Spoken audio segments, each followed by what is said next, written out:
بسم اللہ والصلاة والسلام علی رسول اللہ وعلی آلہ وصحبہ اجمعین، اما بعد۔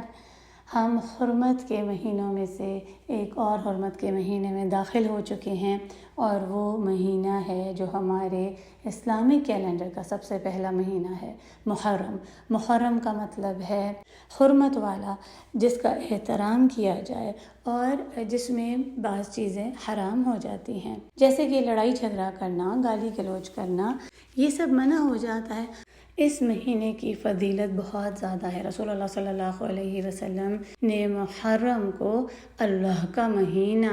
کہہ کر بلایا، شہر اللہ المحرم۔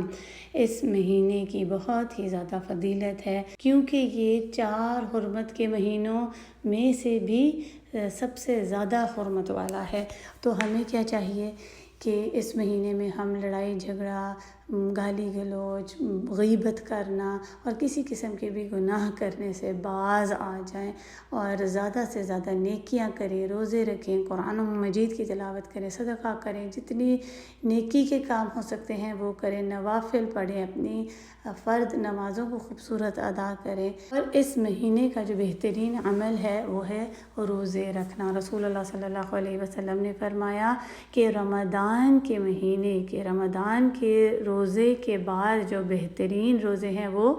محرم کے مہینے میں ہیں۔ افضل الصیام بعد رمضان شہر اللہ المحرم۔ بہترین روزے رمضان کے مہینے کے بعد اللہ کے مہینے میں ہیں،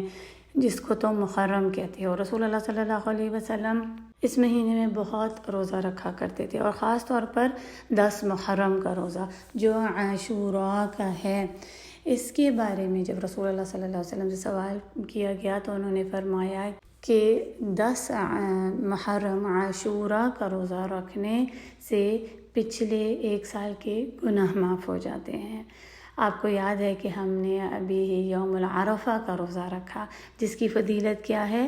2 سال کے گناہ معاف ہونے کی، اور محرم کے اس ایک دن کے روزے کے رکھنے سے 1 سال پچھلے گناہ معاف ہو جاتے ہیں۔ وَسُئِلَ عَنْ صِيَامِ يَوْمِ عَاشُورَاءَ قَالَ يُكَفِّرُ السَّنَةَ الْمَاضِيَةَ۔ اور کیا آپ جانتے ہیں کہ رمضان سے پہلے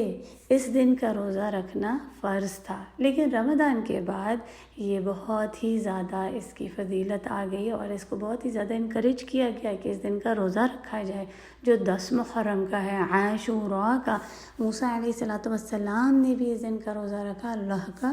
شکر ادا کرنے کے لیے، اور وہ ابھی ہم جانتے ہیں کہ اس کی وجہ کیا ہے۔ ابن عباس سے مروی ہے کہ وہ بتاتے ہیں کہ رسول اللہ صلی اللہ علیہ وسلم کو اتنا زیادہ پابندی سے روزے رکھتے کسی اور مہینے میں نہیں دیکھا جتنا کہ محرم میں، اور خاص طور پر عاشوراء کا۔ رسول اللہ صلی اللہ علیہ وسلم جب مدینہ تشریف لے کر آئے تو انہوں نے یہودیوں کو دیکھا وہ اس دن روزہ رکھتے تھے، تو آپ صلی اللہ علیہ وسلم نے اس کی وجہ جانی، تو یہودیوں نے بتایا کہ یہ ایک بہت بڑا دن ہے، اس میں موسیٰ علیہ السلام فرعون اور ان کے ساتھیوں سے بچا لیے گئے، تو انہوں نے روزہ رکھا، اللہ کا شکر بجا لائے، اسی لیے ہم بھی اس دن کا روزہ رکھتے ہیں۔ تو رسول اللہ صلی اللہ علیہ وسلم نے فرمایا کہ ہم موسیٰ علیہ السلام سے زیادہ قریب ہیں تم سے، ہمارا موسیٰ علیہ السلام پر زیادہ حق ہے تم سے۔ آپ صلی اللہ علیہ وسلم کو اس دن کا روزہ رکھنا بہت محبوب تھا، 10 محرم کا، عاشوراء کا، اور انہوں نے خواہش بھی کی کہ اگر میں 1 سال اور زندہ رہا تو 9 محرم کا بھی روزہ رکھوں گا۔ تو اسی لیے ہمیں بھی 2 روزے رکھنے چاہیے، یا تو 9 اور 10 کا، یا پھر 10 اور 11 محرم کا، تاکہ ہم یہودیوں کے جو ان کا جو دین ہے اس سے بھی الگ رہیں، اور کیونکہ رسول اللہ صلی اللہ علیہ وسلم نے اس کی خواہش کی تھی اور ان کو زندگی ملتی 1 سال اور تو وہ اس کا روزہ رکھتے، تو ہمیں بھی چاہیے کہ ہم ضرور 2 دن کا روزہ رکھیں، 10 کے ساتھ ایک اور دن کو ملائیں، یا 9 کو یا 11 کو۔ مگر اگر کوئی نہ رکھ سکے 2 دن کا روزہ کسی مشکل کی وجہ سے، یا کوئی اور بھی ریزن ہے، تو کم از کم 10 کا تو روزہ ضرور ہی رکھیں۔ یاد رکھیں کہ ہمیں اس مہینے میں گناہوں سے بچنا ہے، کیونکہ یہ بہت ہی زیادہ حرمت والا مہینہ ہے۔ اس چیز کا بہت زیادہ خیال رکھنا ہے کہ ہر قسم کے گناہ سے بچنا ہے، زبان کے گناہ سے، جھوٹ اور تہمت لگانا، غیبت کرنا، کسی کے ساتھ ظلم کرنا، اس سب سے ہمیں بچنا ہے، اور دوسروں کا احترام کرنا، عزت کرنا، زیادہ زیادہ نیکی کے کام کرنا، دوسروں کے ساتھ بھلائی کا سلوک کرنا، ہر معاملے میں بہترین صبر اور تحمل سے کام لینا، اور اپنے جو رحمی رشتے ہیں ان سے تعلق قائم رکھنا، ان کے ساتھ نرمی کا سلوک کرنا۔ یاد رکھیں کہ مسلمان وہ ہے جس کے ہاتھ اور زبان سے دوسرے مسلمان محفوظ ہیں۔ اور آخری بات جو بہت ضروری ہے وہ یہ ہے، جیسا کہ اب نیا سال شروع ہو رہا ہے تو ہمیں کیا کرنا ہے، ہمیں اپنے گولز بنانے ہیں کہ میں نے اس سال میں کیا اچیو کرنا ہے، میں نے اس سال میں کیا کرنا ہے نیکی کے کاموں میں، اور اپنی لسٹ بنائیں، اسکیجول بنائیں کہ میں کچھ جز حفظ کر لیتی ہوں، نہ تو کچھ صورتیں ہی حفظ کر لیتی ہوں، سورۃ البقرہ، سورہ آل عمران، جو 2 صورتیں زہراوین کہلاتی ہیں، 2 نور یا